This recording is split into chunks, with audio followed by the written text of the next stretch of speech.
Ok, então vamos lá. Vamos abrir nossas Bíblias então. Atos capítulo 13. Atos capítulo 13. E nós vamos ler dos versos 1 a 12. Atos 13, de 1 a 12.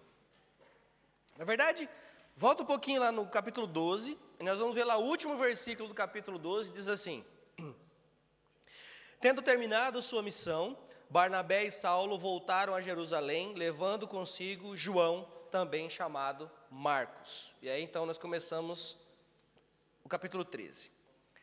Na igreja de Antioquia havia profetas e mestres: Barnabé, Simão, chamado Níger, Lúcio de Cirene, Manaém, que fora criado com Herodes, o tetrarca, e Saulo. Enquanto adoravam ao Senhor e jejuavam, o Espírito Santo disse: Separe-me Barnabé e Saulo para a obra aos que tenho chamado. Assim, depois de jejuar e orar, impuseram-lhes as mãos e os enviaram. Enviados pelo Espírito Santo, desceram a Seleucia e dali navegaram a Chipre. Chegando a Salamina, proclamaram a palavra de Deus nas sinagogas judaicas. João estava com eles como auxiliar. Esse João é o João Marcos, tá? Viajaram por toda a ilha, até que chegaram a Pafos. Ali encontraram um judeu chamado Bar-Jesus, que praticava magia e era falso profeta.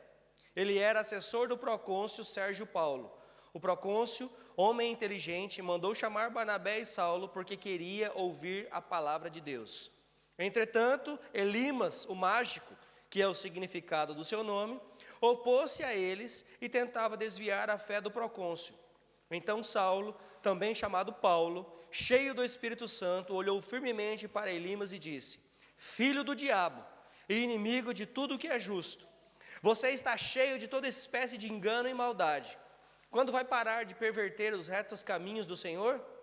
Saiba agora que a mão do Senhor está contra você, e você ficará cego e incapaz de ver a luz do sol durante algum tempo.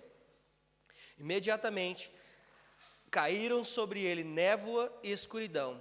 Tateando, ele procurava quem o guiasse pela mão. O procônsul, vendo o que havia acontecido, creu, profundamente impressionado com o ensino do Senhor. Amém? Amém. Senhor Deus, mais uma vez te damos graças pela tua palavra, pelo poder do teu Espírito Santo que atua em nós e através de nós. Obrigado, Senhor, por esses exemplos que o Senhor tem nos dado nos estudos no livro de Atos, Senhor Deus, pelo encorajamento que temos tido, Senhor Deus, ao estudarmos tudo que o Senhor fez, tudo que o Senhor continua fazendo pela tua igreja, Senhor Deus. Que o teu Espírito Santo seja o nosso encorajador, o nosso consolador na hora da tribulação, Senhor Deus, e aquele que nos guia.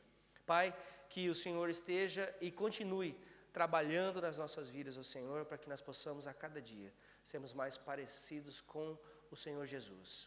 Muito obrigado por tudo que o Senhor tem feito na vida da tua igreja. Nós te agradecemos, em nome de Jesus. Amém. Amém. Ok, então vamos lá. Retomando aqui então nossos estudos em Atos dos Apóstolos, nós vemos que de Atos 1 a 7, dos capítulo 1 ao capítulo 7, a igreja está então testemunhando em Jerusalém. Em Atos de 8, capítulo 8 ao capítulo 12, a igreja começa a dar testemunho em toda a Judéia e Samaria. E para a maioria, a pessoa central, claro que a centralidade aqui é do Espírito Santo, é Deus agindo através do Espírito Santo, mas a pessoa de carne e osso, central dessa primeira parte da história, vamos dizer assim, é Pedro. E o seu ministério é principalmente centrado com os judeus. Agora, começando o capítulo 13, nós vamos ver que a história muda. E começamos a ver o evangelho ser levado até os confins da terra, e agora a pessoa central passa a ser Paulo, e não mais Pedro. Porque Paulo é chamado o apóstolo dos gentios. Então começa aqui o trabalho principalmente com os gentios.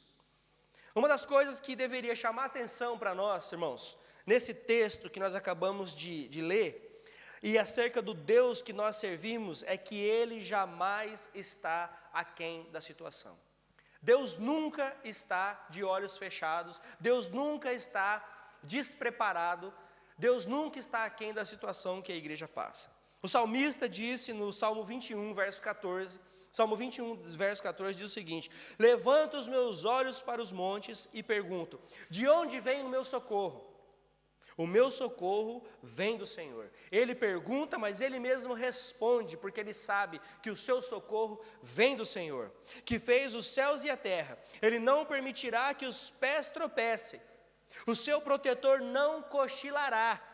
Certamente o protetor de Israel não cochila e nem dorme. Amém? Deus, irmãos, Deus não fica cansado. Deus não se cansa. A Bíblia diz em Gênesis que Deus descansou da sua obra no 7º dia.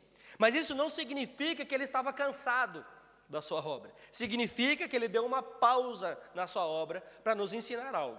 Primeiro, que nós devemos descansar no corpo físico e que nós devemos também descansar nele. Amém? Irmãos, você sabe o que significa cochilar?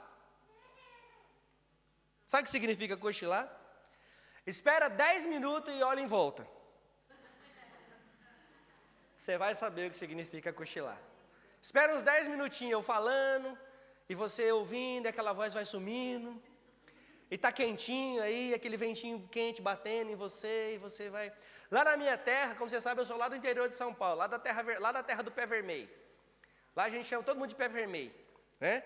Lá nós fala que quando o cabra começa a cochilar assim, ele está pescando lobó. Por quê? Porque a gente pesca na beira do rio com uma varinha de bambu, e essa varinha é muito frágil.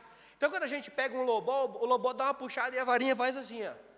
Então, é isso que você faz, quando você está cochilando, que você dá você está pescando lobó, né? Então, já eu vou ver gente pescando lobó.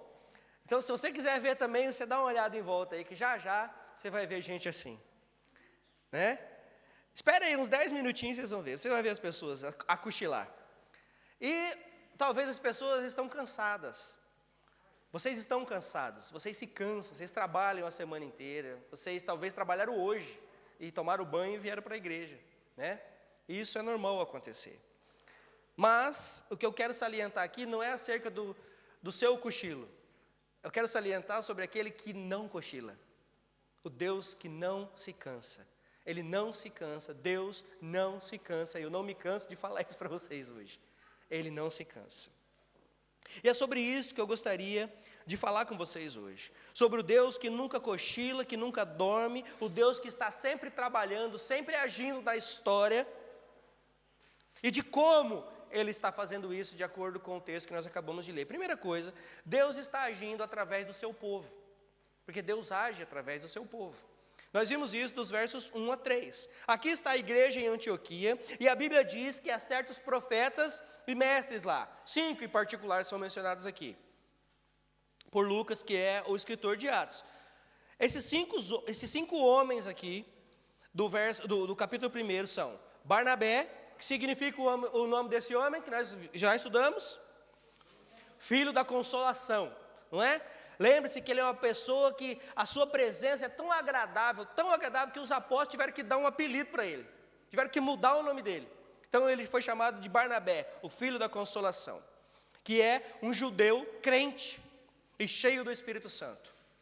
Depois nós temos Simão, que é chamado Níger. E essa palavra Níger é uma palavra em latim que significa de feição escura ou negro, né? Simão não era judeu, ele era um gentil da África. Depois nós temos Lúcio de Cirene, outro gentil da África. E a seguir nós temos Manaém. Esse Manaém, ele foi criado com Herodes, diz a Bíblia. Herodes, o cara mau, lembra o homem mau, que nós estamos falando dele, falamos dele já há algumas semanas, falamos semana passada também. Manaém deve ter pensado, eu posso ter sido criado com Herodes, mas eu não vou seguir esse cara, eu vou seguir a Cristo. Eu posso até ter sido criado com ele, mas não é ele que eu vou seguir a Cristo. E então nós temos Saulo.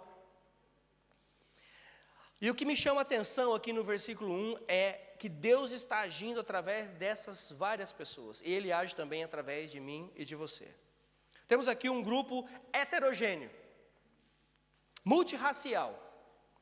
Temos origens, culturas, identidades diferentes, e Deus está trabalhando através desses homens. E eu quero dizer uma coisa para vocês. senhoras e senhores, não é exatamente isso que acontece aqui? Olha ao seu redor, olha à sua volta. O tanto de gente diferente que está aqui, que foram criados de maneira diferente, de lugares diferentes, que são de cores, de jeitos, de cabelos, de olhos, tudo diferente, não tem ninguém igual aqui, graças a Deus. Nós somos assim. Esse é o retrato. O que está sendo relatado aqui é o retrato de Cliff Oak Church. E se você vir no culto de manhã, você vai ver isso mais aflorado ainda. Nós temos aqui, só de manhã, nós temos pelo menos 15 nações diferentes aqui na igreja. Na última vez que nós fizemos um culto de missões, antes da Covid, que nós fizemos um culto grande de missões, nós colocamos várias bandeiras aqui ao redor, nós pedimos para cada um que apontasse a sua bandeira. Nós tínhamos naquele dia 24 nacionalidades diferentes aqui na igreja. 24 nacionalidades. Olha que coisa extraordinária, que só Deus pode fazer para juntar esse tanto de gente, de lugares diferentes. E exatamente o que Deus está fazendo aqui. É uma coisa notável que Deus trabalha através do seu povo, usa pessoas tão diferentes, Ele usa pessoas como você e como eu para a glória dEle. O verso 2 diz: enquanto adoravam ao Senhor e jejuavam, o Espírito Santo diz: separem-me Barnabé e Saulo para a obra que eu os tenho chamado. E reparem, separem Barnabé e Saulo. Barnabé aqui está no comando, Saulo está vindo junto ainda. A Bíblia diz que eles estavam adorando e jejuando quando o Espírito falou com eles. Eu imagino então que o Espírito deixou isso bem claro com um deles que estava ali, e essa pessoa então começou a falar com eles, disse: olha, o Senhor, assim diz o Senhor, separem-me Barnabé e Saulo para a obra que eu tenho para eles, para o trabalho missionário específico que eu tenho para eles. Notem essa igreja, eles estudam, olha aqui, eles estudam e eles pregam a palavra de Deus. Diz aqui que existiam profetas e mestres, eles buscam a face de Deus em oração. Diz a Bíblia que eles estavam orando e jejuando.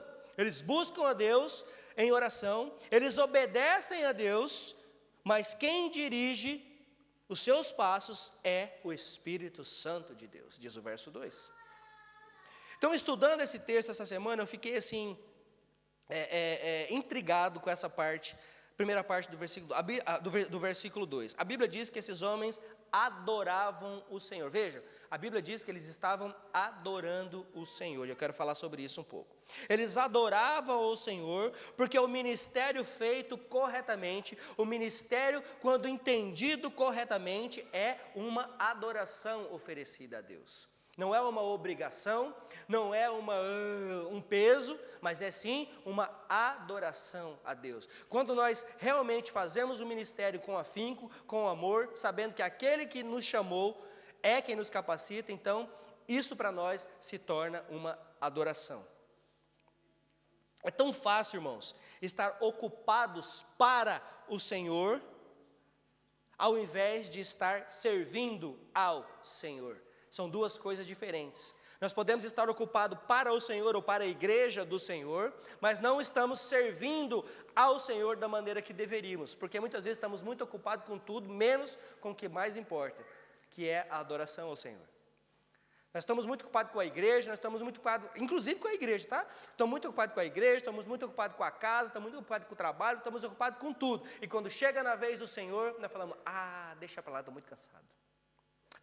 Não posso fazer. Hoje eu não vou não. Hoje eu não quero. A gente fala isso, tá? Hoje eu não quero. Hoje não, Senhor, não estou afim. Hoje não. Então, nós precisamos entender isso. O trabalho que eles estavam fazendo, o trabalho que eles estavam oferecendo, identificado primeiramente assim, aqui como o ensino da palavra. Irmãos, todos nós devemos saber dessas coisas. Ensino da palavra, era um serviço ao Senhor, um ato de adoração, e eu quero te encorajar aqui. Se você está ensinando na escola bíblica, ou se você está ensinando no estudo bíblico, ou se você está recebendo as pessoas na porta, ou se você está preparando um café antes do culto e depois para servir no final do culto, se você está preparando sua aulinha lá para a escolinha bíblica das crianças, isso é um ato de adoração ao Senhor.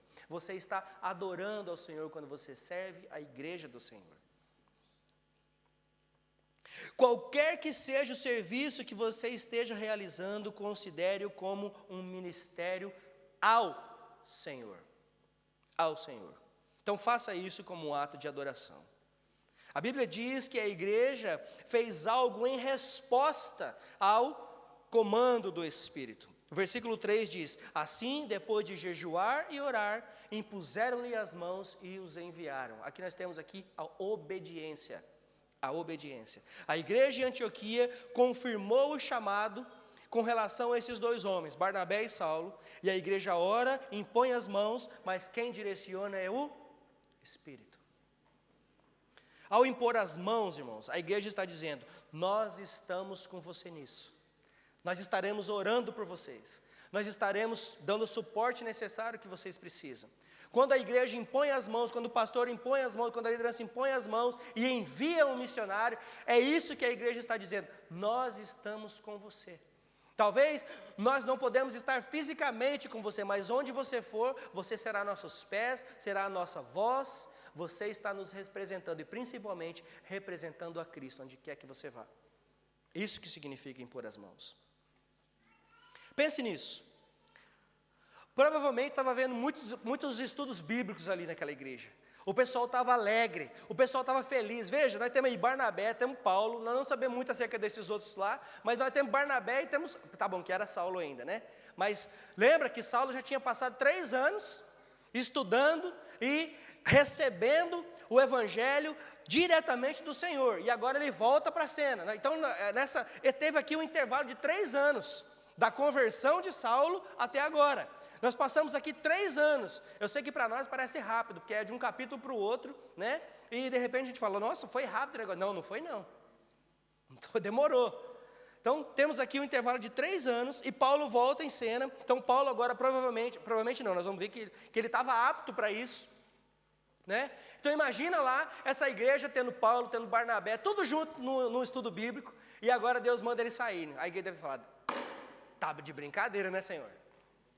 Vai tirar Saulo e vai tirar Barnabé numa tacada só? Não dá para tirar um de cada vez, não? Né? Provavelmente, se fosse eu teria pensado assim. Já teria logo orado e reclamado com o Senhor.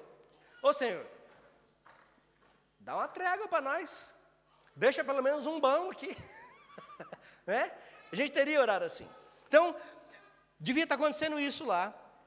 Mas acontece que Deus não nos quer sentados. Deus não nos quer acomodados.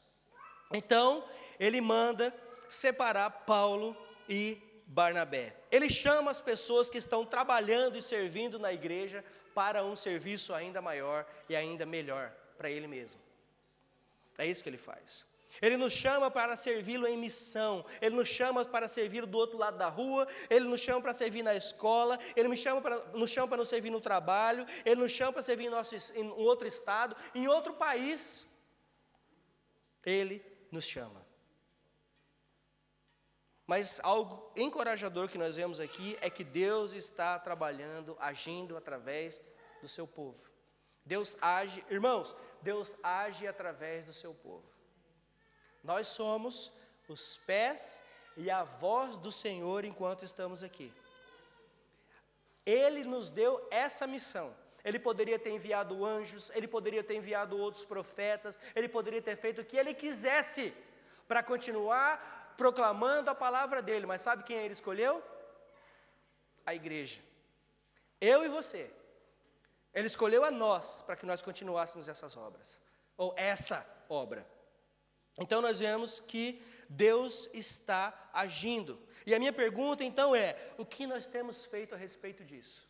O que nós estamos fazendo a esse respeito? Deus nos chama e quer nos usar. Será que nós estamos ouvindo a esse chamado? Nós estamos de olhos, ouvidos, coração, mente abertos para ouvir esse chamado do Senhor? Isso nos leva então para o segundo ponto. Deus está trabalhando ou agindo através de nós, e agora nós vamos ver que Deus está agindo através da pregação, através da proclamação da sua palavra. Amém? Porque Deus age através da pregação do Evangelho. versos 4 e 5. Veja, Barnabé e Saulo, o que eles fazem quando eles partem de Antioquia e chegam no campo missionário? A Bíblia diz que eles são enviados pelo Espírito Santo, desce a Seleucia, os nomes esquisitos, né? E dali chegam a Chipre, que é o mais conhecido para nós. Chegando em Salamina, proclamam, veja o que eles fazem, eles proclamam a palavra de Deus nas sinagogas judaicas. João estava com eles como auxiliar. Faz sentido que eles tenham ido para Chipre primeiro, porque quem era de Chipre? Barnabé.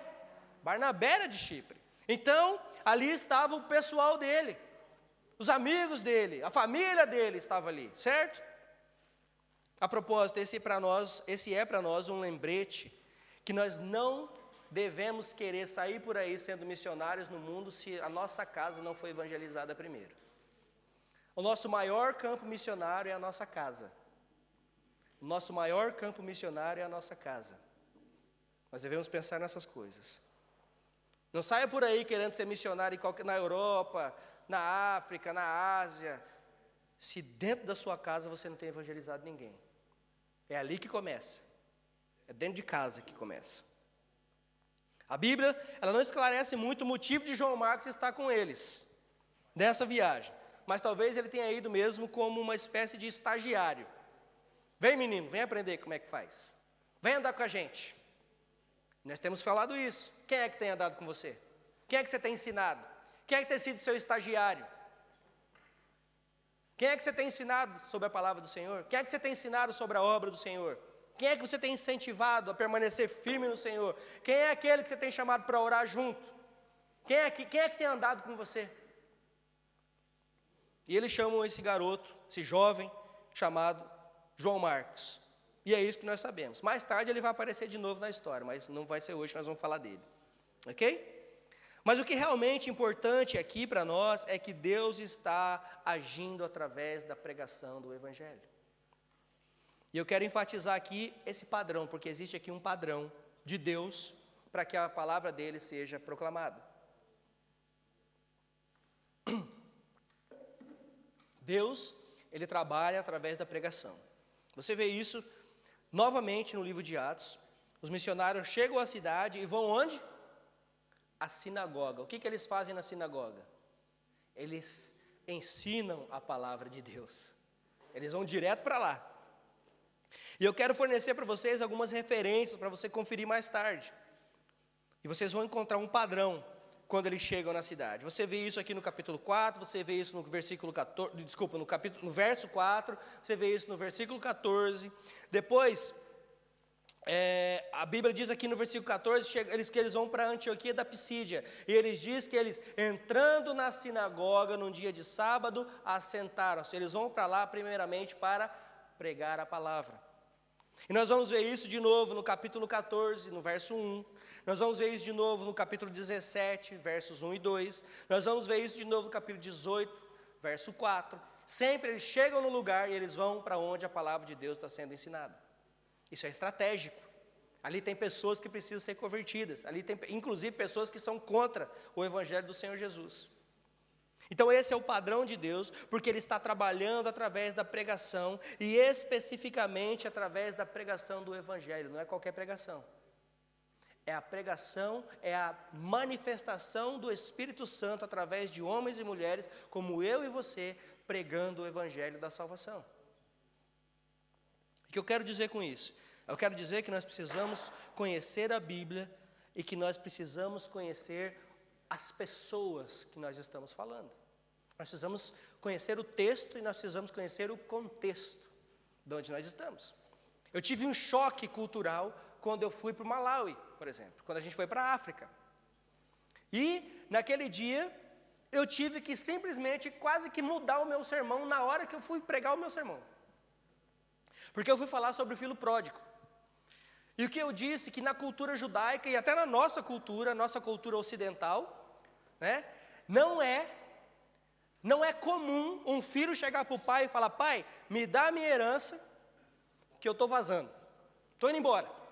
É como se você estivesse dizendo, se você fizer isso para um pai, dependendo do jeito que você faz, é como se você estivesse dizendo para o seu pai, pai, eu quero que você morra logo, mas já que você não morre, me dá a minha herança que eu quero ir embora. E isso na cultura judaica é muito sério, porque é uma herança que passa de pai para filho, mas é uma herança de peso, é uma herança não só de bens, mas uma herança espiritual, uma herança de responsabilidades, porque se o pai morre, quem assume a liderança da família é o filho mais velho. Ele cuida da mãe, ele cuida dos irmãos mais novos, ele cuida da família toda. E na África, quando eu falei primeiro eu conversei com quem iria me traduzir para a língua deles, eu falei, viu, eu vou pregar assim, assim, assim, e eu vou falar sobre o filho pródigo, eu vou falar que na nossa cultura isso não é bom. Isso acontece aqui na África, ele fala, isso é a coisa mais comum que tem aqui, pastor. A gente não se importa com isso. Não vai funcionar muito você dar esse exemplo, não. Então, ainda bem que eu perguntei antes, para conhecer o contexto daquele povo. E aí eu não me lembro nem como foi que eu coloquei, mas eu usei o mesmo texto que eu queria pregar, mas eu usei de uma maneira diferente. Por quê? Porque eu tenho que conhecer o contexto. Eu tenho que conhecer o texto, eu preciso conhecer as escrituras, mas eu preciso também conhecer o contexto para quem eu estou pregando. É diferente se eu estiver pregando para a igreja, onde eu sou o pastor, onde eu conheço todo mundo, e se eu for pregar num lugar, por exemplo, que só tem pastores lá. Eu vou precisar conhecer o contexto.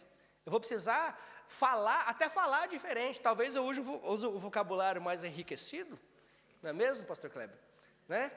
Um vocabulário mais erudito, e eu não estou falando isso de maneira pejorativa, pelo contrário, eu gosto disso, o vocabulário erudito, eu gosto disso, mas nós precisamos conhecer o contexto onde estamos, certo?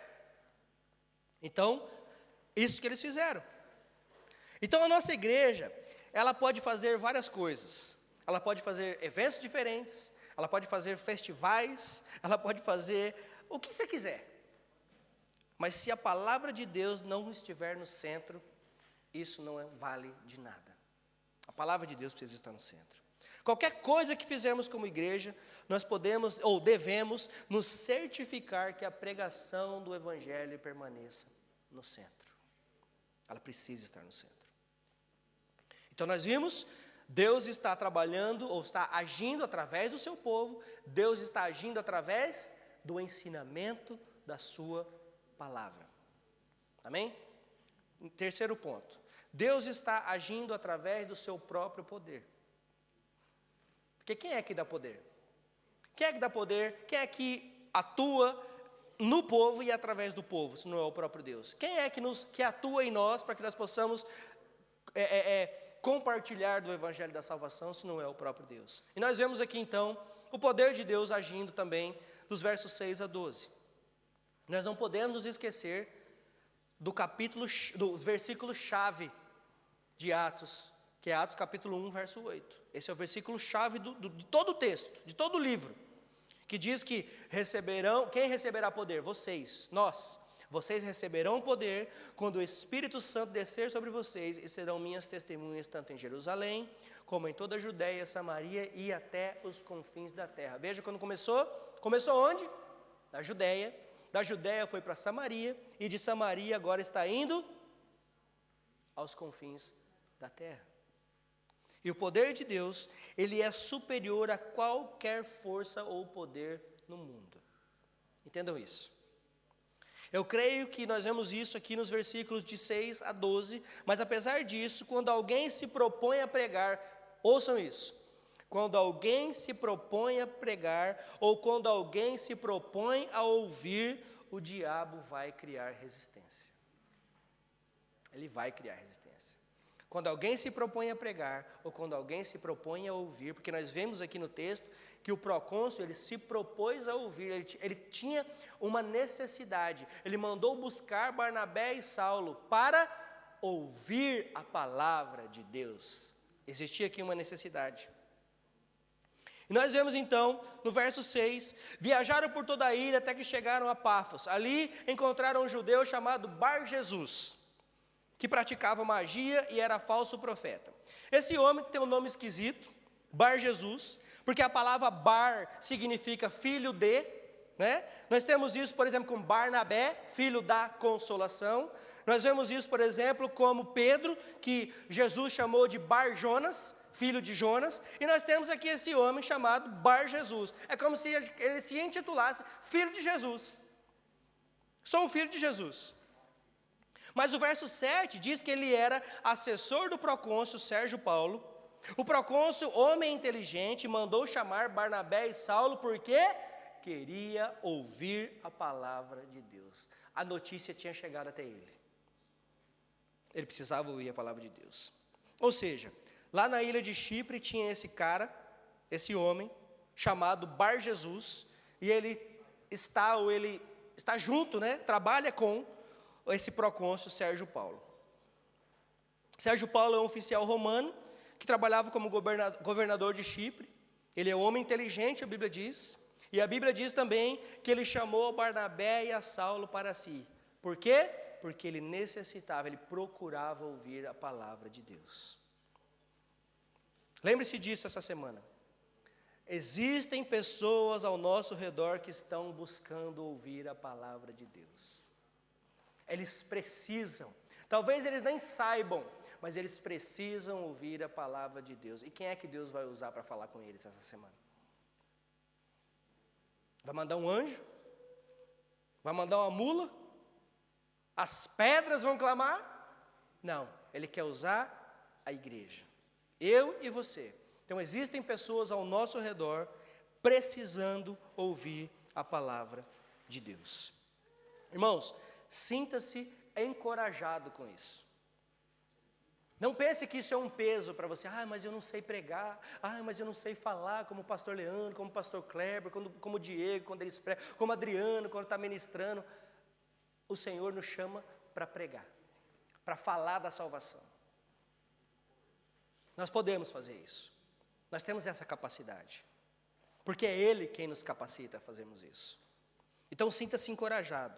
Mas saiba também que sempre vai haver pessoas para atrapalhar você, principalmente na hora que você quer compartilhar o Evangelho.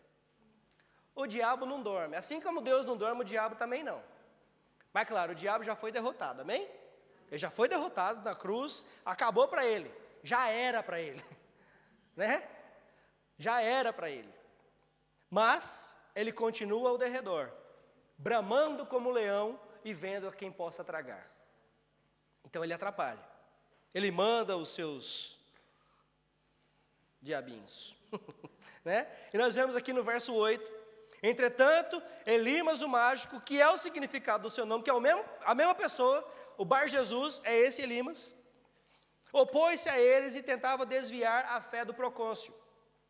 Ou seja, outro nome para Bar-Jesus é Elimas, um nome que significa encantador ou mágico, que atrapalhou ou queria atrapalhar Barnabé e Saulo.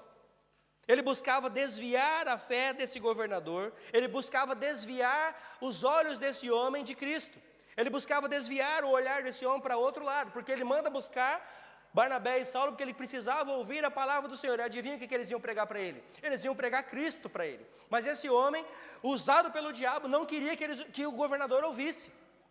Esse homem é um homem inteligente, é um homem que manda, é um homem de posses. Provavelmente, se esse homem se convertesse, muitos iriam conhecer a fé desse homem. E o diabo não está feliz com isso. Então, ele buscava atrapalhar. Eu imagino que ele estava fazendo isso porque ele vai perder a sua influência no governador. Né? Até aqui, Sérgio Paulo, ele vinha consultando esse Bar-Jesus como uma espécie de conselheiro espiritual. Tudo que ele precisava, esse homem estava lá para servi-lo. Elimas é como um tipo de mágico, talvez utilizando até a sua magia negra, para impressionar o povo. E ele vê então Paulo e Barnabé com o poder do Evangelho e ele se sente ameaçado. Ele se sente ameaçado. Barnabé e Paulo então compartilhando o poder de Deus e Elimas fica pensando, não dê atenção para esses caras. Volte aqui, olha, vou tirar aqui um coelho da cartola para você ver. Não dê atenção para eles. Tire os olhos deles. Então Saulo, agora aqui, pela primeira vez, eu já falei Paulo antes, porque a gente já sabe que é, né? Mas aqui então, pela primeira vez, acontece que Saulo é chamado de Paulo. Então Saulo, também chamado Paulo, cheio do Espírito Santo, olhou firmemente para Elimas e disse. E aqui nós precisamos abrir aqui um parênteses, que é a primeira vez que Saulo é chamado de Paulo, e ao contrário do que muitos pensam, não é que Deus mudou o nome de Saulo para Paulo. A verdade é que era costume dos judeus adotarem um segundo nome grego ou romano, assim como José Barsabás, por exemplo, ou João Marcos, nós vimos aqui no texto, e aqui nós temos então Paulo. Irmãos, lembra daquele olhar da sua mãe quando você faz uma coisa errada? É esse mesmo. Lembra do olhar do seu pai quando você faz uma coisa errada? Aquele olhar que te incinera. Aquele olhar assim. Pois é, deve ter sido assim que Paulo olhou para esse homem. Aquele olhar da Patrícia para a Maressa, assim. Não é, Maressa? Eu já vi a Patrícia dando os olhares dela para a Maressa, assim. Eu olho para a Mariana e para o Samuel assim, ó, faço só com a sobrancelha, assim, ó. Aí ela faz de volta para mim. E ela faz de volta para mim. Quando ela faz, só que ela está fazendo coisa errada, e ela acha que eu estou brincando, ela pega e faz de volta. Aí eu brigo com ela. E aí diz o seguinte, olha o que diz o verso 9, esse Paulo olhou firmemente para Elimas e disse, filho do diabo, e inimigo de tudo que é justo, ou seja, inimigo de Jesus e do Evangelho, você está cheio de toda espécie de engano e maldade. Quando vai parar de perverter os retos caminhos do Senhor? Olha o que Paulo usa. Paulo parece que faz um trocadilho com o nome desse homem, né? Ele diz, filho do diabo, ou seja, você não é Bar Jesus, você é Bar Diabo. Você não é Bar Jesus, você é Bar Diabo. Parece que até que Paulo faz um trocadilho com o nome desse homem, porque ele diz que ele é filho do diabo. Paulo com certeza falou, você não é filho de Jesus, você é filho do diabo. Quando é que você vai parar de perverter os retos caminhos do Senhor? E veja o que esse homem está fazendo. Barnabé e Paulo estão compartilhando o Evangelho e Elimas fica ali. Não, olha para cá, eu que tenho poder, eu que posso fazer as magias, eles não podem. E Paulo então o coloca no seu devido lugar. E Paulo, lembre-se, isso é importante dizer, Paulo é um apóstolo. Ele pode fazer coisas que eu e você não podemos. Não tente isso em casa. Não tente isso em casa, não tente fazer isso com as pessoas. Paulo, chamado específico para aquele tempo, para aquele propósito. Lembre-se disso. E Paulo então diz, verso 11, saiba agora que a mão do Senhor está contra você, e você ficará cego e incapaz de ver a luz do sol durante algum tempo. Imediatamente caíram sobre ele névoa e escuridão. E tateando, ele procurava quem o guiasse pela mão. Olha isso. Paulo entrou em cena. Se fosse Barnabé, o José das Consolações, né? Ia falar, não é bem assim. Bar Jesusinho, deixa eu falar com você.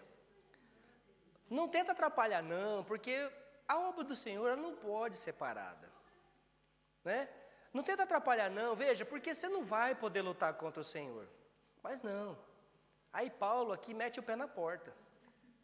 Paulo chega e fala, filho do diabo, é o seguinte, você não é filho de Jesus, coisa nenhuma, você é filho do diabo, você é filho do demônio. Então agora, para você aprender a não querer atrapalhar o Evangelho, não querer atrapalhar os caminhos retos do Senhor, você vai ver o que vai te acontecer. E é isso que Paulo faz. Irmãos, é uma coisa perigosa se colocar no meio do caminho do trabalho de Deus. Deus nunca vai permitir distração no seu trabalho. Deus não permite isso. Talvez aqui Paulo tenha lembrado dele mesmo. Talvez Paulo tenha lembrado dele mesmo. Lembra quando ele estava lá perseguindo os cristãos na estrada de Damasco? O que foi que aconteceu com ele? O que ele estava querendo fazer? Atrapalhar a pregação do evangelho, atrapalhar que os crentes pregassem o evangelho. Ele estava então perseguindo os crentes, colocando em prisão, até batendo e matando crentes. E aí o que aconteceu com ele? Ficou cego. Talvez ele se lembrou do que aconteceu com ele mesmo. Falava, agora você vai ver que é bom para tosse. E é isso que vai acontecer com você. E aí o verso 12 diz o seguinte: o procônsul, vendo o que estava acontecendo, imaginem a cena, todo mundo ali junto, procônsul de um lado, Paulo e Barnabé do outro, com João Marcos assistindo tudo isso, e o Bar Jesus do outro lado, e eles brigando, parece que medindo força, num cabo de guerra espiritual, o procônsul assistindo tudo aquilo, e ele viu o que tinha acontecido, e ele então creu, profundamente impressionado com o ensino de quem? Do Senhor. Do Senhor. O que deixa esse homem atônito é a combinação entre a palavra e o sinal que Deus deu a esses homens. O ensino do apóstolo e a derrota do feiticeiro. Ele viu o poder de Deus derrotar o poder do mágico. Paulo pronuncia o julgamento sobre esse homem e Paulo Sérgio deve pensar, e agora? Eu devo seguir esses homens cheios do Espírito Santo ou esse cara aqui com a varinha mágica? O que você acha que ele pensou? Você acha que ele é bobo? Não. Ele falou, me diga mais, me fale mais, que eu quero ouvir mais desse Jesus então. Irmãos, quando Deus está agindo, não há força natural ou sobrenatural que possa resistir. Não há. Então, nós vimos hoje que Deus está sempre agindo através do seu povo, através da pregação da palavra e através do seu próprio poder. Deus não cochila. Já olhou para o lado? Impressionante, eu vi uma só cochilando hoje, uma pessoa só. Não foi você não, Carol. A Carol está se acusando, então tem duas. Ah, você viu uma? Ah, tá. Eu vi uma só cochilando. Mas Deus não é igual a gente. Deus não se cansa. Deus não fica bored. O que é bored mesmo? Entediado. Deus não fica entediado. Deus é Deus. Todo-Poderoso. Então, o que nós vimos hoje, é que Deus, Ele age através do seu povo, Deus, Ele age através da pregação do Evangelho, e Ele age através do seu próprio poder. Ele não cochila, Ele não dorme, Ele está atento, Ele está ativo em cada detalhe das nossas vidas e na nossa missão em proclamar o Evangelho por toda a terra. E as perguntas que eu deixo hoje para nós, então, como Deus está trabalhando na sua vida hoje? O que Ele tem feito? O que Ele tem feito na sua vida? Qual é o chamado que Ele tem com você hoje? Para que Ele tem te chamado? E uma pergunta ainda pior. Será que você está disposto a se deixar ser usado por Deus, assim como Barnabé e Saulo? Será que nós estamos dispostos a isso? Será que nós estamos prontos para responder ao chamado e participar ativamente da obra do Senhor? Será que nós estamos prontos para isso? Nós precisamos estar prontos para isso. Então aqui, algumas aplicações para a nossa vida hoje. Primeiro, seja ativo, não seja passivo. Seja ativo na igreja do Senhor. Deus, Ele quer trabalhar em cada um de nós, assim como fez com esses homens em Antioquia. Nós precisamos nos colocar à disposição para servir na igreja do Senhor. Pergunte para você mesmo hoje, como é que eu posso servir melhor a minha igreja? Como é que eu posso servir melhor na comunidade em que eu vivo essa semana? O que eu posso fazer? Como é que eu posso sair da minha zona de conforto? E se lembre, mantenha a palavra de Deus como central em tudo que você fizer.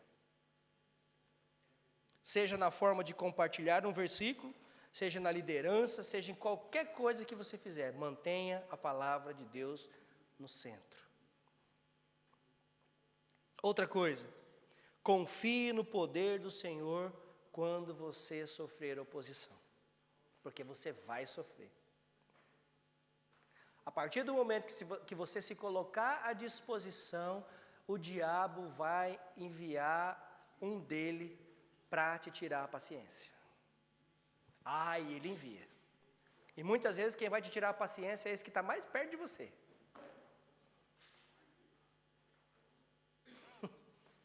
Ele vai enviar. Ele vai gerar oposição. E muitas vezes de onde você menos espera. Então esteja pronto para isso. Mas conte com o poder de Deus. Paulo enfrentou essa resistência como? No poder do Espírito Santo. É assim que nós devemos também enfrentar essa resistência.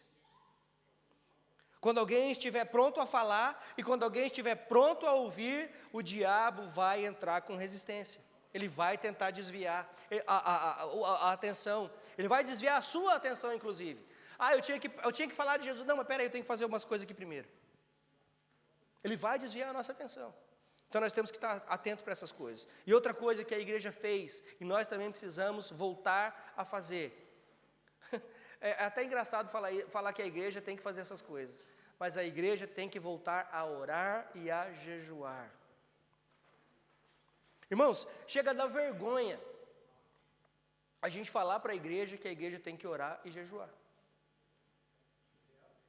E ler a Bíblia.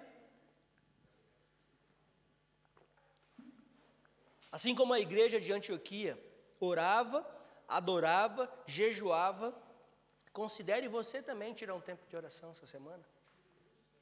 Um tempo de jejum. Não é jejum para emagrecer, não. Eu gosto quando o pastor Hernandes Dias Lopes, eu sempre repito isso, quando ele fala acerca do jejum, ele diz, jejum de comida quer dizer que nós estamos com fome de Deus. Nós fazemos jejum não é para emagrecer, não é por causa de um propósito, não é porque eu fiz um trato com Deus, olha, eu vou parar de comer, mas eu tenho que me dar isso. Não é porque eu quero algo, é porque Ele já me deu algo. Ele me deu a minha salvação em Cristo Jesus. Quando eu faço jejum, é porque eu quero estar mais próximo de Deus, porque a minha concentração, a minha atenção está no Senhor, no meu tempo de oração, no meu tempo de estudo da palavra de Deus, em tudo que eu estou fazendo. Esse é o verdadeiro jejum. Esse é o verdadeiro jejum. Então, meus queridos, não deixem que essa mensagem fique apenas no papel de domingo. Nós não podemos ser crentes domingueiros, como eu digo sempre. Nós somos crentes de segunda, de terça, de quarta, de quinta, de sexta, de sábado e de domingo. Nós somos crentes todos os dias, eu espero. Nós precisamos ser assim. Lembre-se, Deus está trabalhando através do seu povo. Quem é o povo de Deus hoje? Nós somos o povo de Deus. Ele nos chama a isso. Ele nos chama a esse trabalho. Ele nos chama a esse ministério. Nós precisamos estar prontos a ouvi-lo e a entender esse chamado. O que Deus tem pedido para você fazer? E aí já é com você, não é mais comigo. Irmãos, Deus trouxe você aqui hoje por um motivo. Seja para que você ouça e você acorde de uma vez por todas, para que você seja co-participante nesse ministério, ou seja, para ser transformado de uma vez por todas e crer no Evangelho da salvação. Nós não cremos no acaso, nós não cremos em coincidência, nós estamos aqui porque Deus mesmo nos trouxe aqui essa noite. Foi Ele que nos impeliu, foi Ele que nos deu esse ânimo para estarmos aqui essa noite. Você não está aqui porque senão segunda-feira o pastor vai te ligar. Porque senão segunda-feira o pastor vai te mandar um texto falando, por que você não foi na igreja ontem? Você não está aqui porque senão os irmãos vão te mandar mensagem, por que você não foi na igreja ontem? Não, você está aqui porque o próprio Deus te trouxe aqui hoje. Para você ouvir essa mensagem. Seja lá onde você se encaixe nessa mensagem hoje, seja para atender o chamado que Deus tem para a sua vida no ministério, seja para ouvir que salvação existe somente no Senhor Jesus Cristo, que esse é o evangelho que deve ser pregado, seja lá onde você se encaixa essa noite, que você esteja pronto a ouvir o chamado de Deus para a sua vida. Não deixe nenhum bar-diabo atrapalhar isso na sua vida hoje. Né, pastor Cléber? Não deixe nenhum bar-diabo te atrapalhar. Ouça o chamado, ouça o Senhor, ouça e creia no evangelho da salvação. E que Deus possa nos abençoar, para a honra e glória dele mesmo, que nós possamos responder a esse chamado. Amém? Vamos orar? Pode ficar em pé, por favor?